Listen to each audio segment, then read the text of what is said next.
안녕하세요. 주류 회사에서 일하고 있는 30대 여자입니다. 부모님의 역할은 어디까지일까요?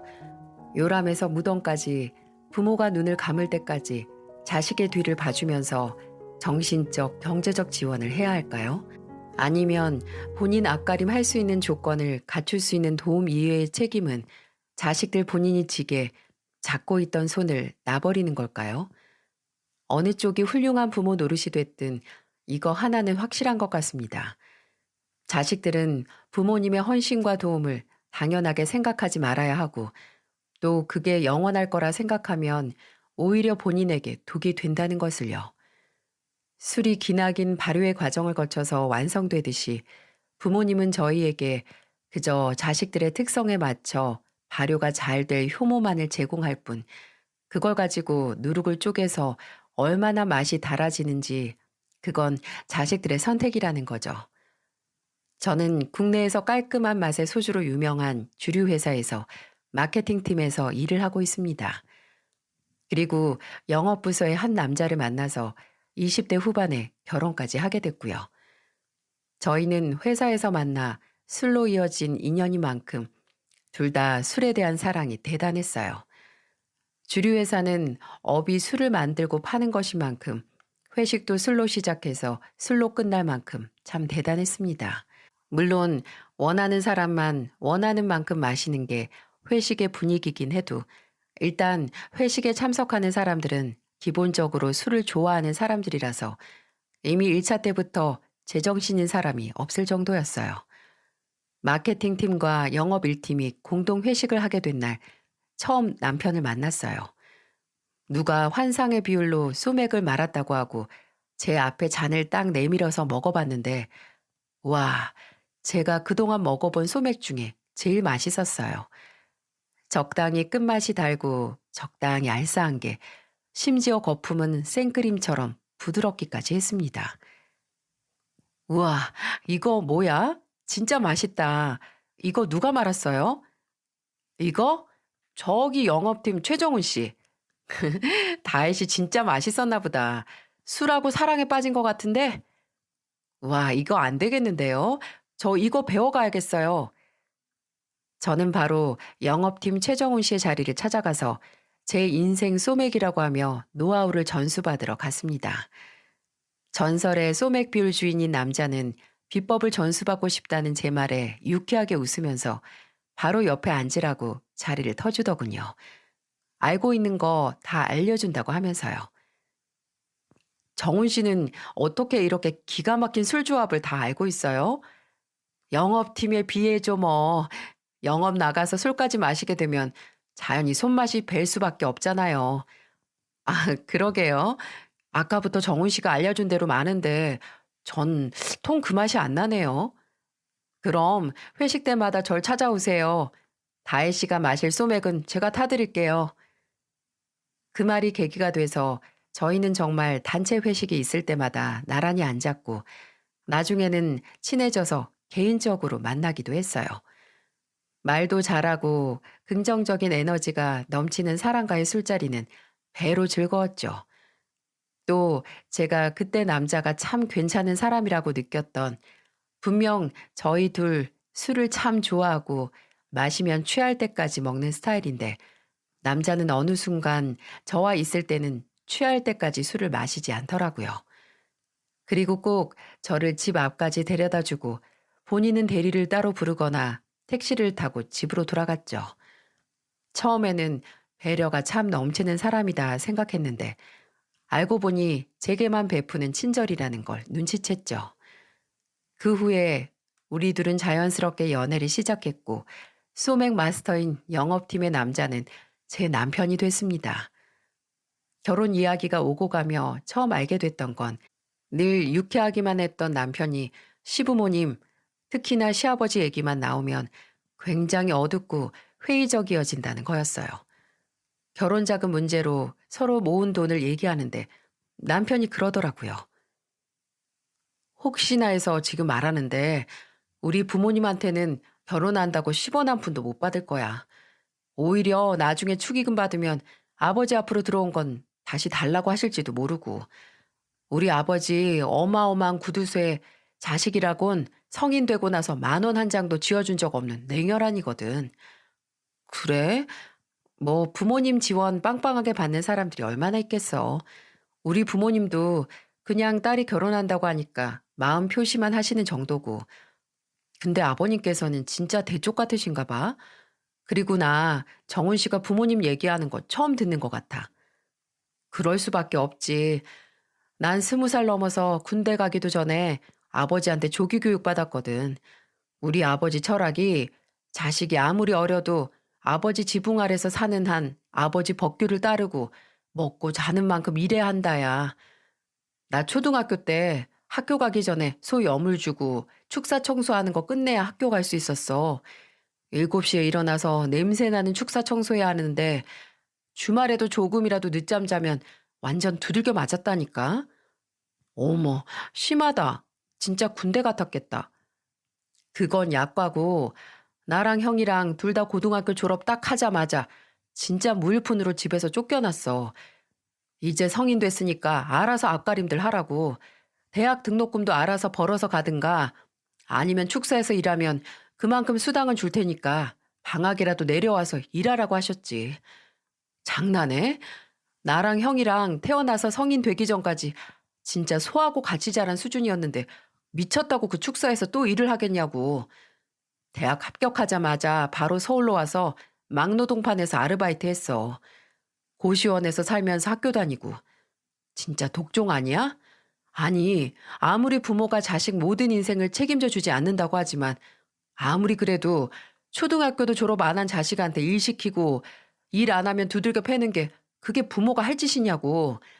난 절대 우리 아버지처럼 안 해. 우리 애 태어나면 세상 보물처럼 애지중지 키울 거야. 괜한 고생 안 하게.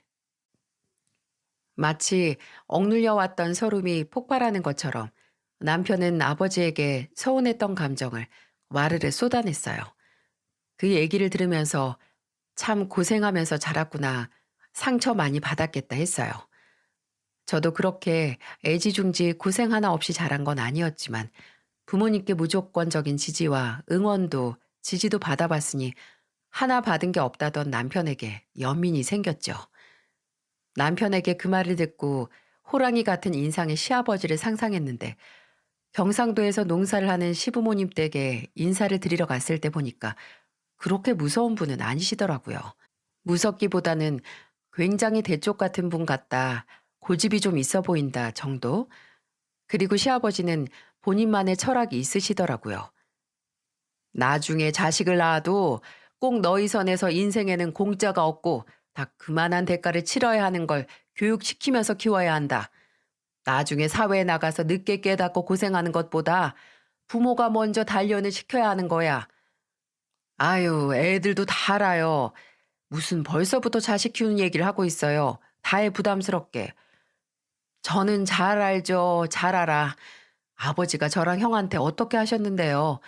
학교 다니기 전부터 입고 먹는 거 일해서 얻어야 한다는 거 아예 직접 가르치신 분이니 어려운하시겠어요. 시아버지께서 어떤 교육관을 갖고 계신지 알겠지만 그 때문에 자식들과 사이가 틀어진 게 확실해 보여서 좀 안타까웠어요. 시아버지의 방식이 완전히 잘못됐다고 말하지 못해도 분명 남편이나 아주버님에게는 통하지 않고 오히려 반발만 산 게 분명하니까요. 남편의 말과 또 그날 시부모님을 뵙고 시댁에서의 지원은 일체 기대도 또 생각도 안 했습니다. 아니 원래 별 생각이 없기도 했어요. 근데 시어머니께서 결혼 전 따로 저를 불러서 작은 상자를 손에 쥐어주시면서 그러시더군요. 애들 아버지 때문에 내가 우리 며느리한테 큰 건 못해줘도 쌈짓돈 털어서 이 정도는 해줘야지. 너무 서운해하지 않았으면 좋겠다. 어? 시어머니가 제게 주신 건 바로 금반지였어요. 시어머니는 못내 저희 결혼에 해주지 못하는 게 마음에 걸리셨나 봐요. 저는 못 받는 것에 별로 개의치 않았고 또 꼭 해주셔야 하는 것도 아니라고 생각해서 그저 감지덕지였어요. 잘 간직하겠다고 정말 감사하다고 했네요. 그래도 시어머니께서는 시아버지만큼 단호하신 분이 아니구나 했습니다. 근데 나중에 이거에 관련한 사건이 또 하나 있었어요. 제가 처음 결혼하고 처음 맞는 명절에 제 결혼식 날 처음 얼굴을 보고 그 후에는 한 번도 못 본 아주버님이 시댁에 오셨었어요. 남편도 아주버님이 영 시댁에 찾아오는 때가 드물었는지 시댁 현관에 들어서는 아주버님을 보고 놀랐고 시어머니도 아주버님을 보고 오랜만에 보는 사람처럼 반가워하시더라고요. 근데 시아버지께서는 그냥 흘끗 보시고 차갑게 말씀하실 뿐이었죠. 웬일이냐? 또 뭐 부탁하러 왔어? 아유, 내가 뭐 못 올 때 왔어요? 어째 오랜만에 본 장남을 보고 동네 개만도 못하게 환영을 해줘요? 네 놈이 마지막에 여기서 나갈 때 평생 네 얼굴 볼 생각하지 말라고 해서 그런다. 그건 그냥 내가 홧김에 한 말이고 좋은 날이니까 좀 좋게 넘어가요. 분명 아주버님이 마지막으로 시댁과 연락을 했을 때 무슨 일이 있었던 것 같더라고요. 근데 그런 일이 있었음에도 아주버님이 먼저 찾아왔으니 조금이라도 화해를 원해서 찾아온 건 아닌가 싶었죠. 근데 제가 모르는 몇 년 동안 쌓인 앙금은 그렇게 쉽게 풀리지 않더라고요. 시댁에서 멀지 않은 산소에서 제사를 지내고 해가 질 때쯤 가족끼리 집에서 식사를 하고 있었어요. 근데 자리를 정리할 때쯤 싸움이 나고 말았습니다. 처음 시작은 아주버님이 그 당시 하고 있던 유흥업소 얘기가 나오면서부터였어요. 아주버님이 하는 술집은 술을 팔고 또 노래방 시설까지 딸린 업소였는데 아무래도 시아버지께서는 술 장사를 하는 아주버님이 영 탐탁지 않았나 보더군요.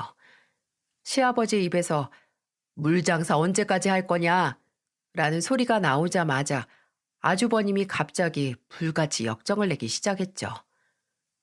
아, 내가 뭘 하고 먹고 살든 무슨 상관인데요. 내가 물 장사하는 게 그렇게 꼬우면 내가 도와달라고 했을 때 도와줬으면 됐잖아요. 뭐? 너 지금 네 사업 말아먹고 지금 고작 물 장사하는 게 네 애비 탓이다 이 말이야? 그럼 아니에요? 자식이 당장 죽을 것 같다고 제발 한 번만 도와달라고 매달려도 매몰차게 모른 척한 양반이 뭐가 그렇게 마음에 안 들어서 그래요? 뭐가? 너 그만 못해? 왜 좋은 날 언성을 높여? 엄마도 마찬가지예요. 엄마가 그때 내 편 조금이라도 더 들어줬으면 나 이러고 안 살아. 내가, 내가 정말 애미애비 없는 놈들보다 더 처량하게 산다고. 이게 부모야? 이게 부모냐고요? 순조롭게 끝나가던 명절은 한순간에 과거 앙금이 섞인 날띠 낡은 싸움이 돼버렸어요. 아주버님은 홧김에 나가버렸고 시아버지께서도 속이 풀리지 않아 바로 안방으로 들어가셨죠. 저와 남편, 시어머니만 남아서 조용히 먹던 상을 치웠습니다. 근데 묵묵히 상을 치우던 남편이 작게 입을 열었어요. 형이 저러는 게 형 탓만은 아니죠. 막말로 정말 형이 힘들어서 길거리에 나앉기 전에도 아버지 눈 하나 깜짝 안 하고 그렇게 돈이 없으면 그냥 단칸방이나 고시원이라도 가서 살면서 일하라고 하셨잖아요. 조용히 해. 네 형이 말아먹은 사업 아버진 원래 처음부터 반대하셨어. 정신 차리고 주제에 맞게 돈 벌라고 초기 사업자금 지원 안 해주셨던 것도 그것 때문이고 그거 무시했다가 망한 걸로 왜 아버지 탓을 하고 그래? 아휴, 사람이 실수도 좀 할 수 있지. 그 한 번의 실수로 몇 년을 도대체 고통받아야 하는데요. 아버지는 실수도 안 해요? 네 아버지는 실수해도 다른 사람한테 심지어 가족한테도 손 안 벌리는 양반이야. 너희도 그렇게 살길 바라신 거고. 중간에 낀 저는 그 사이에서 시어머니의 입장도 또 남편의 입장도 이해가 갔어요. 남편은 끝까지 아무리 그래도 아버지가 이해가 안 간다. 나는 절대로 저런 아버지 안 된다. 이를 부득부득 갈았고 시어머니는 그저 한숨을 푹 쉬실 뿐이었죠. 그 후 3년 뒤에 저도 남편도 부모가 됐습니다. 남편은 이전에 시아버지처럼 정없는 인간이 안 된다고 제게 말했던 것처럼 가족에게는 아낌없이 사랑을 베풀었어요. 출퇴근은 늘 저와 함께 했고 주말에도 저와 뭘 할까, 어디로 놀러 가서 뭘 먹을까 궁리를 했습니다. 제가 임신했을 때 대신 입덧을 한 것도 남편이었어요. 간혹 남편이 임산부에게 동화가 돼서 입덧을 하곤 하더라고요. 그 정도로 남편은 임신한 제 옆에 붙어서 아주 지극정성이었죠. 제가 임신 32주 차에 양막 파열로 급하게 병원으로 이송돼서 주산으로 제왕절개를 했을 때도 남편은 그때 본인은 아무것도 할 수 있는 게 없었다고 그저 보호자 대기실에서 울기만 했다고 혼자 수술실에서 수술을 받은 제게 참 미안해하기도 했어요. 남편은 하루 종일 제가 입원한 병실과 아이가 있는 신생아 중환자실을 번갈아 가면서 다니며 잠도 자지 않았죠. 제가 하루 종일 병실에 누워서 약 부작용 때문에 물도 겨우 넘길 때 본인도 함께 식음을 전폐해가며 저를 간호했습니다. 다행히 저도 아이도 몸을 회복해서 퇴원을 했고 저희 가족은 무사히 집으로 돌아갔어요. 하지만 그 후가 문제였습니다. 제 몸은 완전히 회복된 게 아니었어요. 그 후에도 계속 호르몬제를 복용해야 했고 그 호르몬제를 먹으면 몸이 나른하고 머리가 좀 아팠거든요.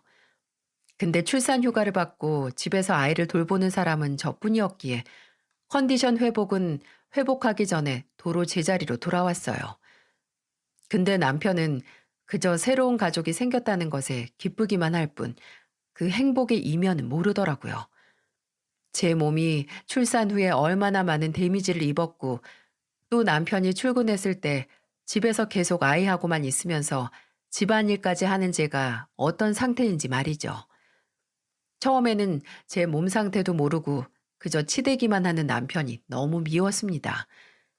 제가 집 청소를 하고 아이에게 수유를 한 뒤에 몇 시간 실랑이를 하다 겨우 재웠을 때 편하게 씻고 나온 남편은 거실 소파에 덜 마른 빨래처럼 늘어진 저를 보고 다가와서는 본인 몸을 들이밀었어요. 저는 당장 잠깐 휴식이 필요한데 그걸 모르고 그저 좋다고 다가오는 남편이 솔직히 이해는 되면서도 참 그러고 싶을까 하는 마음이 들어 밀어냈습니다. 여보, 나 요즘 먹는 약 때문에 몸이 배는 힘들어. 계속 나른하고 또 아까까지 유진이 재우느라 밥 먹을 때도 제대로 못 앉아 있었잖아.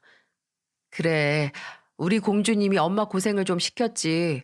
근데 정말 이대로 잘 거야? 아직 11시도 안 됐는데? 나 진짜 힘들어.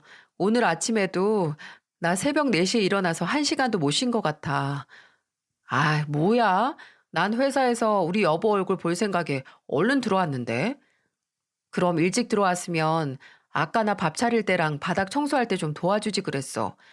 당신 유진이 방에서 자는 유진이 보고 있기만 했잖아. 아이, 됐어. 그냥 싫으면 싫다고 하지. 별 트집을 다 잡으면서 거절하네. 됐다, 됐어. 아까 처음에 피곤하다고 한 게 거절이야. 이것도 못 알아들어?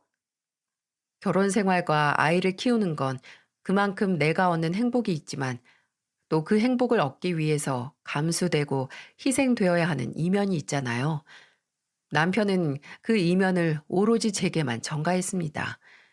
아이 똥 기저귀를 갈고 버리고 목욕을 시키고 화장실 청소하고 새벽에 눈도 못 뜨고 일어나 애 수유를 하는 이면은 오로지 제가 혼자 감당하길 바랬고 본인은 뽀송뽀송하게 씻고 배불러서 기분 좋은 아기와 깨끗하게 청소된 방에서 그저 정답게 놀고 낮잠 자는 그런 수고만을 담당하길 바랐죠. 제가 혼자서 감수하는 이면은 아예 모른 척을 하더라고요. 저는 아이의 육아와 출산 후유증으로 먹던 약의 부작용을 감당하면서 남편까지 상대할 힘이 없었기에 그 다툼이 잦아진 후로는 남편은 안방에서 저는 아이 방에서 각자 생활을 했어요. 각 방을 쓰는 날이 길어지는 만큼 저도 남편도 더 이상 돌아올 수 없는 거리가 벌어지는 것 같더라고요. 늘 듣기 좋은 말, 다정한 말만 하던 남편도 점점 가시 같은 말을 내뱉기 시작했고요. 아이, 뭐야. 방바닥에 사용한 수건이 왜 이렇게 널브러져 있어? 빨래 바구니에 제대로 안 넣어? 나 방금 유진이 목욕시켰잖아. 당신이 봤으면 좀 대신 넣어주면 안 돼? 나 지금 애 옷 입히는 거 빤히 보면서 그렇게 타박을 해야 하냐고. 보지만 말고 내가 말을 안 해도 알아서 돕지도 못해? 내가 뭘 해야 할지 알려주고 그런 소리를 하든가. 내가 콕 일일이 알려줘야 돼? 당신 그러면 회사 생활을 지금까지 어떻게 했냐? 신입 때 이리저리 눈치 보면서 뭐든 할 거 찾았을 때 그거 반의 반만 지금 했어도 내가 이 정도는 안 힘들겠다. 괜히 하기 싫은 거면서 내 탓까지 해가면서 변명하지 마. 마치 본인의 완벽한 생활에 저와 아이가 협조를 안 하는 양, 남편은 집안이 조금이라도 제 성에 안 찰 정도로 지저분하거나 보기 좋지 않으면 바로 잔소리를 하기 시작했죠. 남편은 완벽한 인형의 집처럼 제가 혼자서 집도 우리 아이의 육아도 이상적인 상태를 계속 유지하길 바랬고, 본인은 그저 무대에 출연해서 행복한 연기를 하기만 하면 되는 것처럼 굴었어요. 현실은 저 혼자 오롯이 감당해야 했고, 남편은 늘 이상해서 머무르며 현실에 있는 저를 돕지도 않고, 아니, 아예 함께 사는 것 같지도 않았어요. 제가 아예 집 안에서 제대로 나오지도 못하니 친정이나 시댁에 가는 날도 줄었습니다. 친정 부모님께서는 당연히 하나뿐인 딸 몸에 무리가 갈까 이해를 해주셨고, 시부모님도 그저 안정만 잘 취하라고 집으로 직접 쓴 죽을 포장해서 보내주셨네요. 시아버지께서는 저 몸보신하라고 곰탕용 사골도 보내주셨고요. 제 상황을 알아주지 않는 건 제일 가까이 있는 남편밖에 없었네요. 제가 아이를 보고 제 몸 컨디션 때문에 출산 후에 있던 명절이나 가족 행사에 불참을 했거든요. 그때마다 친정 부모님이나 시부모님이나 남편에게도 올 것 없다고 제 옆에서 있으라고 배려를 해주셨는데, 남편은 꼭 시댁이든 친정이든 가더라고요. 장모님 장인어른 잠깐이라도 뵈야지. 평소에 잘 찾아뵙지도 않았는데 명절까지 그래야겠어? 처가에서는 이해해 주실지 몰라도 우리 부모님은 아니야. 우리 부모님은 이러다가 자식 노릇 못한다고 나중에 막 욕하셔. 자고 오진 않을 거야. 그냥 인사만 드리고 올게. 맞는 말이기도 했지만 제 마음의 반절은 그냥 집에서 애 보면서 시간 보내기 싫다는 거였어요. 그래도 어차피 집에 있어봤자 도움이 되지 않는 건 마찬가지라서 알겠다고 잘 다녀오라고 했습니다. 근데 몇 달 후 다가오는 제사에 또 가지는 못하지만 그래도 전화는 드려야 할 것 같아서 시어머니에게 연락을 드렸어요. 시어머니는 못 가서 죄송하다는 제 말에 괜찮다고 몸 회복 잘하고 내년에는 우리 손주랑 꼭 놀러 오라고 제게 말씀해 주셨어요. 저번에 벌초 잘하셨어요? 남편이 저번에 갔을 때 숲처럼 자라 있었다고 했는데. 저번에? 언제? 정훈이 저번 벌초 작업에 안 왔어. 걔나 기훈이나 아버지가 벌초 작업 좀 도와달라고 연락해도 거의 1년을 무시 중이다. 그래서 저번에도 네 시아버지랑 큰집 식구들이 가서 작업하고 왔어. 제 머릿속의 사고가 마치 정지하는 것 같았어요.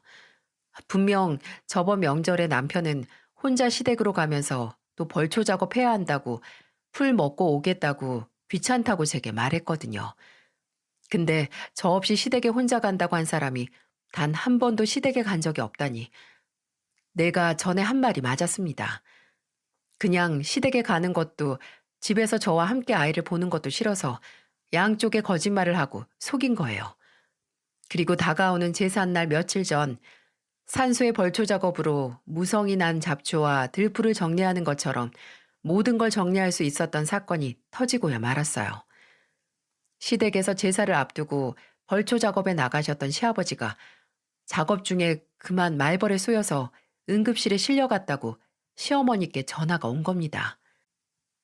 쏘이고 바로 쓰러졌대. 호흡 곤란 증세도 보이고 몸도 팅팅 부어서 어떻게 하니? 나도 이제 병원 도착했다. 아직 의식이 없다는데 정훈이한테 기훈이한테도 연락하라고 해서 같이 와라. 어? 얘 이러다가 네 시아버지 영영 눈 못 뜨면 어떻게 하냐. 정말. 바들바들 떨리는 시어머니 연락에 놀라서 아이는 일단 친정에 맡기고 남편에게 전했어요. 남편은 회사에 반차를 내서 저를 먼저 데리러 오고 나중에 연락을 한 아주버님까지 태워서 셋이 함께 시댁에 있는 병원으로 향했습니다. 남편이 운전을 하고 옆자리에는 저, 그리고 나중에 탄 아주버님은 보조석 뒷자리에 앉았어요. 근데 아주버님이 뒷자리에 털썩하고 타자마자 한 말이 뭔 줄 아시나요? 무슨 벌한테 쏘인 걸로 자식들을 모조리 불러? 이거 뭐 전쟁 나갔다가 싸우고 팔이라도 한 짝 잃은 거야? 뭐야? 말벌한테 잘못 쏘이면 정말 운 없으면 목숨도 잃는 거 아시죠? 특히나 나이가 있을수록 말벌 침이 치명적이라고 하는데 그 당시 72세셨던 시아버지께서 아직 의식이 없으신데 어떻게 저런 식으로 빈정거릴 수 있는지 충격적이었네요. 근데 그 잔인한 입은 시댁으로 향하는 내내 쉼 없이 움직였어요. 야, 솔직히 아버지 나이에 무슨 일이 나든 사고사가 아니라 자연사 아니냐? 근데 이렇게 호들갑을 떨어야 돼.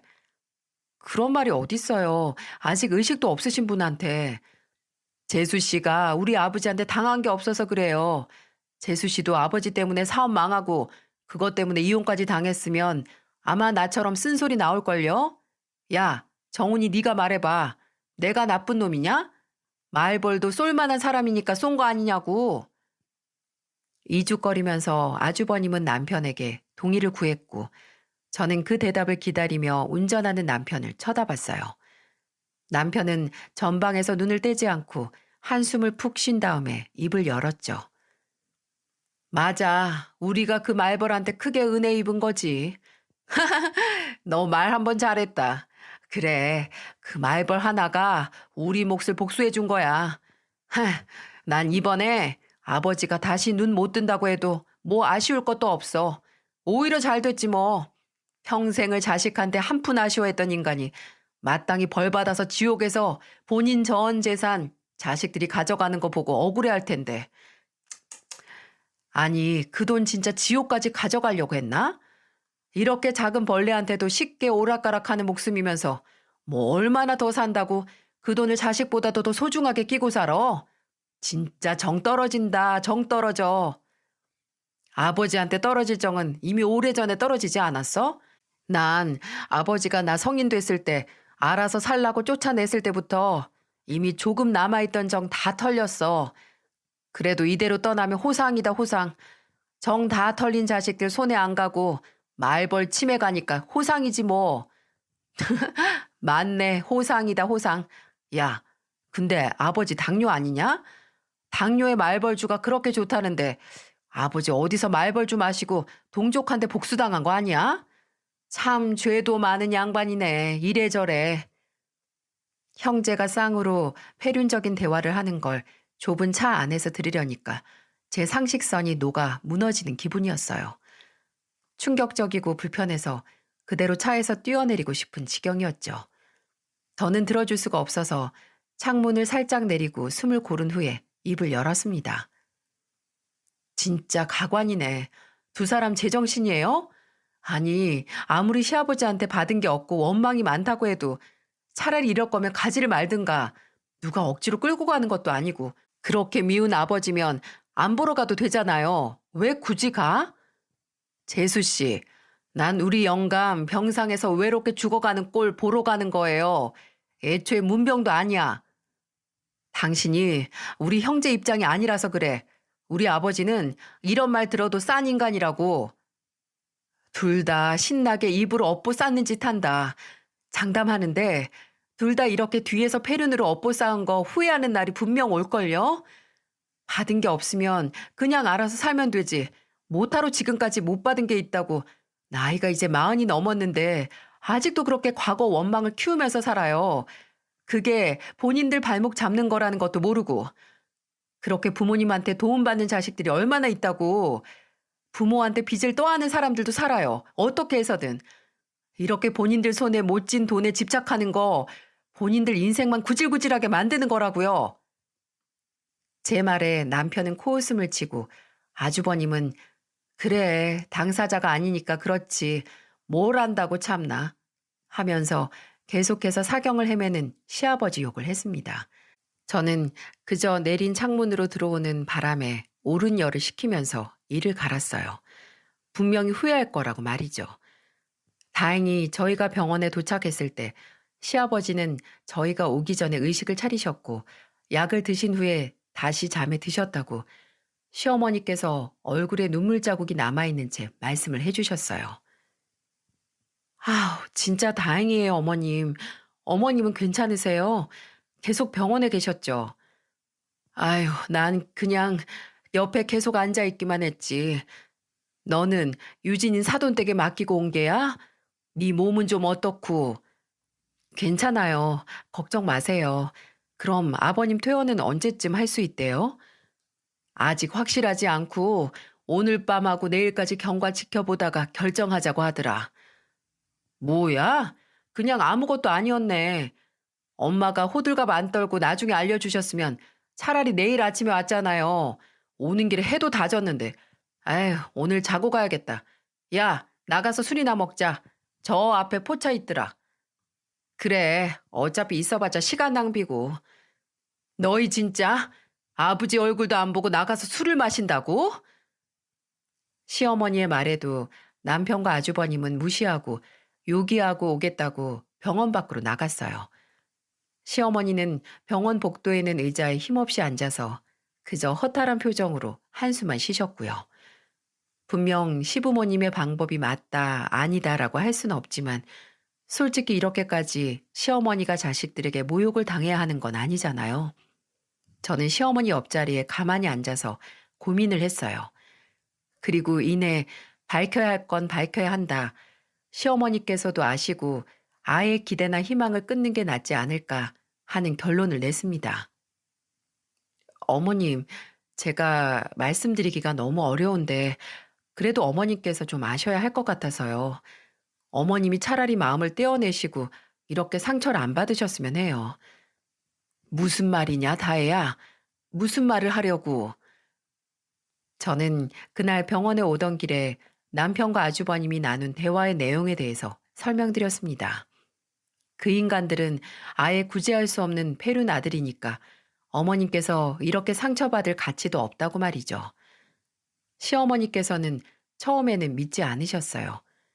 제가 시어머니를 모시고 주차돼 있는 남편 차 블랙박스를 보여드렸을 때야 머리를 짚으시며 믿으셨죠.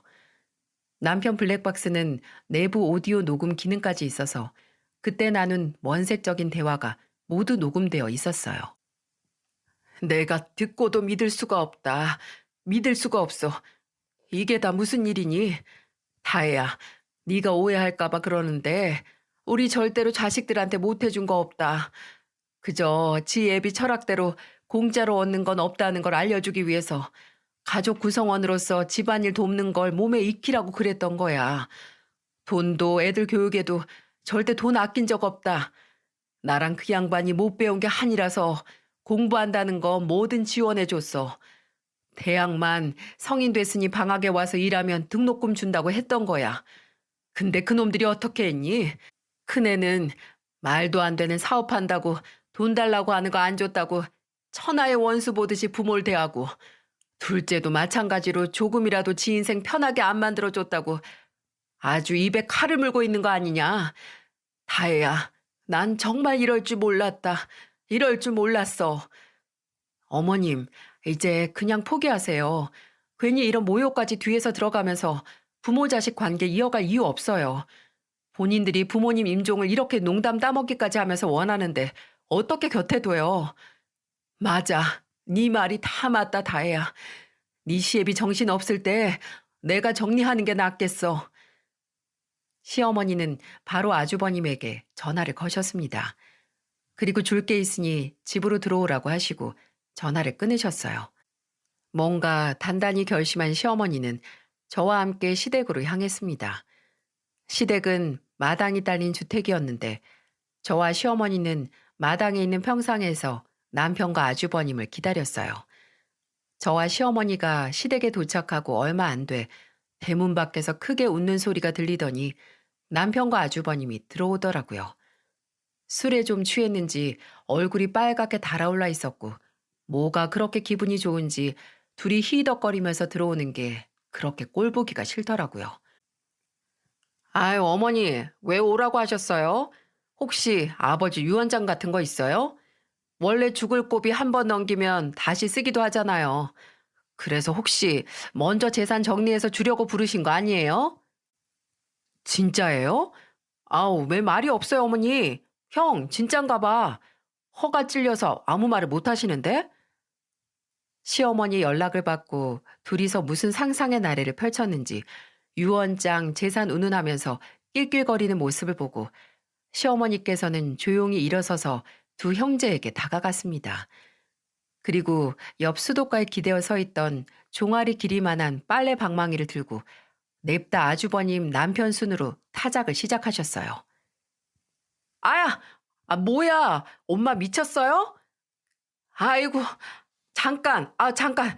지금 뭐하는, 왜 사람을 두들겨 패? 내가 니놈들한테 이거 주려고 불렀다. 니놈들 메타작을 하고 보내야 내가 숨통이 트일 것 같아서. 뭐? 유언장? 재산? 니들이 10,000원 한 장 받을 주제나 되고? 아버지가 저렇게 의식이 없는데 자식이라고 있는 놈들은 아직도 그렇게 예전에 못 받은 돈소리나 하면서 차라리 눈 못 떴으면 좋겠다. 호상이다. 입을 놀려? 니들이 사람 자식이냐? 니들이 어떻게 내 배에서 나온 자식이야? 퍽퍽 하는 경쾌한 타작 소리와 함께 시어머니가 울부짖는 목소리가 마당을 채웠어요. 남편과 아주버님은 맞는 와중에도 시어머니의 말을 듣고 저를 노려봤습니다. 네가 말했어? 하는 원망의 눈빛이었죠. 저는 그냥 어깨만 으쓱거렸습니다. 니들은 이제 나나 네 애비, 아니 내 남편 인생에 없는 것들이야. 우리 둘 다 자식 같은 건 애초에 팔자에 없었다고 생각하고 살 테니까 너희도 그렇게 살아. 알아들어? 시어머니는 헉헉거리시면서 메타작을 그만두시고 그대로 손에 있던 빨래방망이를 마당 바닥에 던지셨어요. 그리고 그대로 집 안으로 들어가셨죠. 신나게 맞은 남편과 아주버님은 그제서야 허리를 피더니 정해진 수순인 양 저를 노려보고 말했어요. 재수 씨가 말했어? 미쳤어? 아니, 그걸 왜 말해? 말하면 안 되나요? 두 사람도 할 말 못할 말 안 가리고 말해서 나도 그래도 되는 줄 알았죠. 제정신이야? 이 꼴 날 줄 몰랐어? 당연히 어머니가 화내시지. 아휴, 당신 나랑 우리 형이 이렇게 터지는 꼴 보려고 말한 거야, 설마? 아무리 요즘 우리 사이가 안 좋다고 해도 남편이 몽둥이로 두들겨 맞는 꼴을 꼭 봤어야 했어? 당신이 그러고도 내 아내야? 저는 처절한 남편의 외침에 무심하게 휴대폰을 들었어요. 그리고 사진첩에 있던 사진 중 하나를 열어 그대로 얻어터져서 퉁퉁 부은 남편의 얼굴 앞으로 들이밀었습니다. 그리고는 말했어요. 누가 당신 아내야? 당신 아내는 여기 이 여자 같은데? 그렇습니다. 남편이 벌초를 간다고 제게 거짓말을 했을 때부터 저는 남편이 거짓말을 하고 어디에 갔는지 알아내기 위해 바빴습니다. 그때 남편은 그뿐만 아니라 생활비 통장에서 2, 30만 원씩 현찰을 뺏어 썼고 또 과할 때는 50까지 빼가면서 가계부에 구멍을 뚫었거든요. 심지어 이 전달에는 아예 생활비 통장에 월급 들어온 걸 넣지도 않았고요. 제가 이게 어떻게 된 거냐, 돈 어디다가 썼냐 물어도 그저 저번에 친구한테 빌린 돈 썼다. 형 돈 빌려줬다. 이렇게 얼버무렸거든요. 아무래도 돈이 나간 출처에 대해 거짓말을 하는 게 이상해서 하루는 남편이 크게 술에 취해서 들어온 날 결심했어요. 쾌쾌한 냄새를 풀풀 풍기면서 자는 저 남자의 휴대폰을 봐야겠다고요. 그랬더니 가관이었어요. 남편 손가락으로 지문 인식을 해서 킨 휴대폰에는 그날 새벽까지 함께 논 사람으로부터 문자가 와 있었네요. 잘 들어갔어? 나는 이제 들어옴. 속 쓰려. 자기 자? 옆에 마누라 있어서 답장 못하는 거야? 아니면 취해서 자는 거야?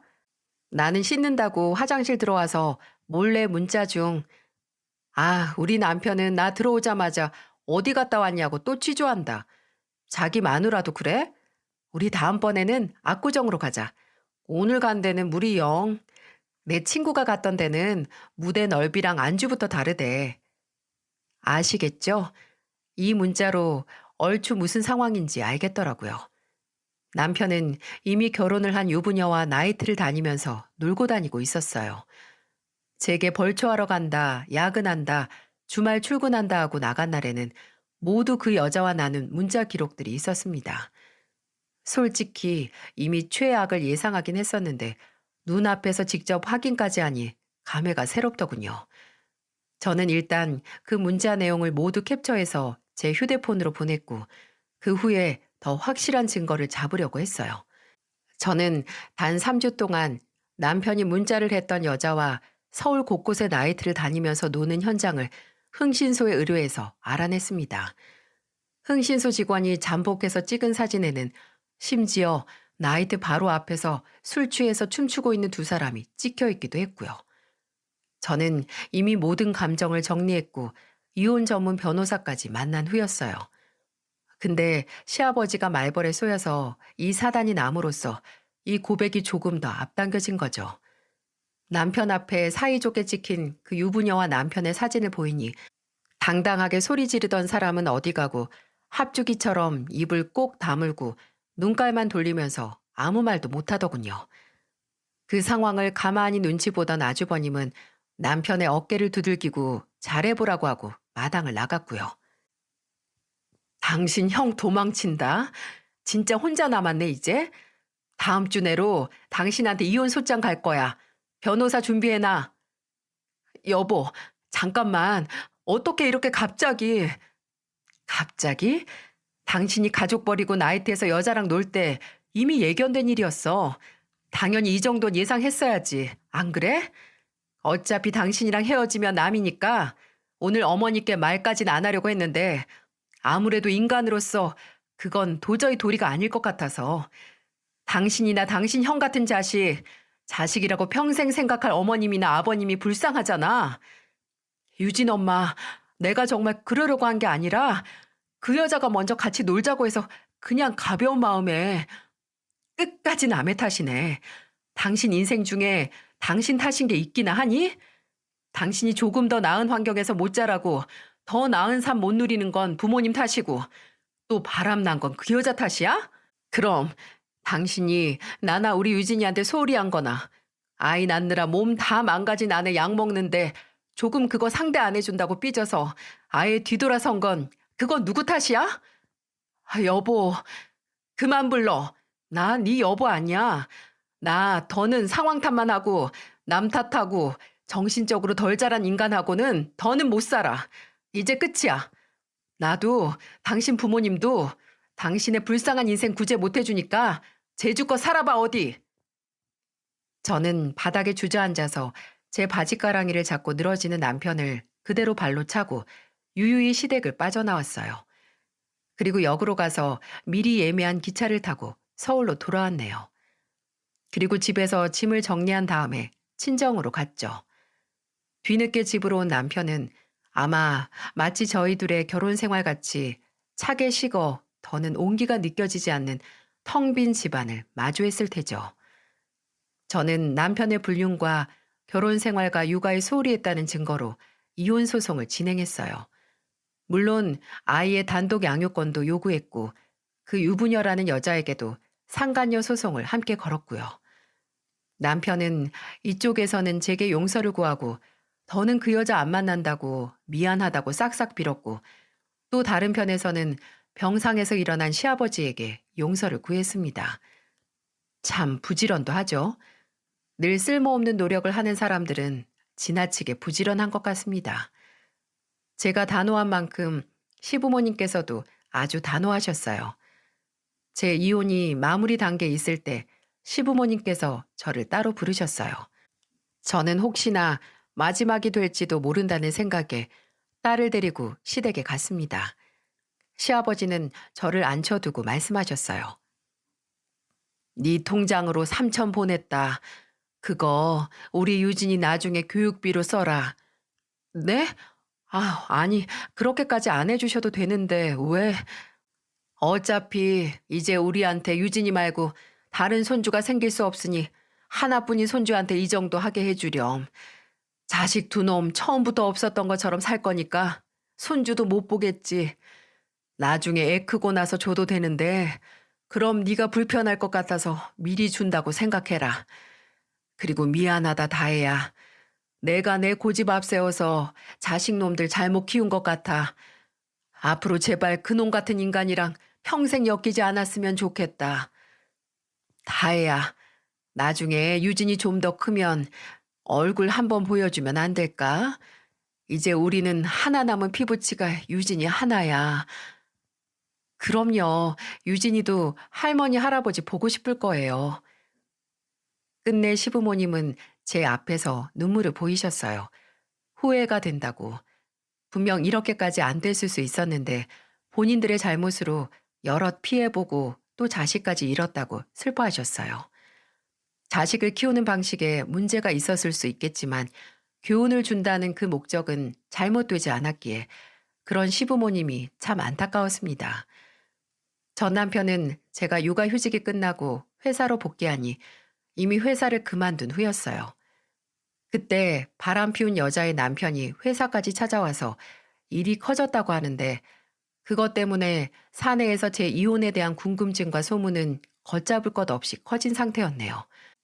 복귀하자마자 씁쓸하지만 이직을 준비 중입니다. 이혼 소송이 완전히 끝난 후에 전 남편은 아무런 교훈도 못 배웠는지 양육비로 저를 협박하더라고요. 몇 달을 안 보내서 변호사를 통해 연락을 하니까 딸 얼굴 보여달라고 안 보여주면 돈 안 보낸다고 하더군요. 이때 알았어요. 이 인간은 어떤 부모 아래서 어떤 교육을 받으면서 자랐어도 글렀을 인간이라고요. 저는 차라리 잘 됐다. 고작 몇십만 원 되는 돈에 그 인간 평생 안 볼 수 있으면 그건 저한테도 제 딸에게도 남는 장사라고요. 나중에는 양육비로 일체 연락을 하지 않았죠. 어차피 보낼 돈도 없었을 거예요. 직장 동료 하나가 전 남편이 돈 빌려달라고 연락했었다고 했거든요. 원룸에서 살면서 위자료로 돈 다 날려서 당장 다음 달 월세 낼 돈도 없다고 하면서 말이죠. 이번 일로 생각이 참 많아졌습니다. 거의 앞으로 제 딸을 어떻게 교육을 하면서 키워야 할까 그 문제였어요. 목적이 수단을 정당화하지 않는 것처럼 제가 무슨 목적으로 무슨 의도로 아이에게 다가간다고 해도 그게 나중에 아이에게 영향을 미칠지 제가 100% 컨트롤할 수 없으니 자식을 키우는 데는 정말 답도 없고 참 어려운 것 같습니다. 하지만 분명한 건 어쨌든 그 마음의 토대는 아이의 인생과 행복을 우선적으로 생각을 해야 한다는 거겠죠. 부디 이 사건으로 제가 조금 더 성숙한 부모가 됐으면 합니다. 그리고 제 딸도 나중에는 제가 부모라서 정말 다행이라고 생각하는 날이 꼭 오길 바래요. 끝까지 들어주셔서 정말 감사합니다. 모두들 행복하세요.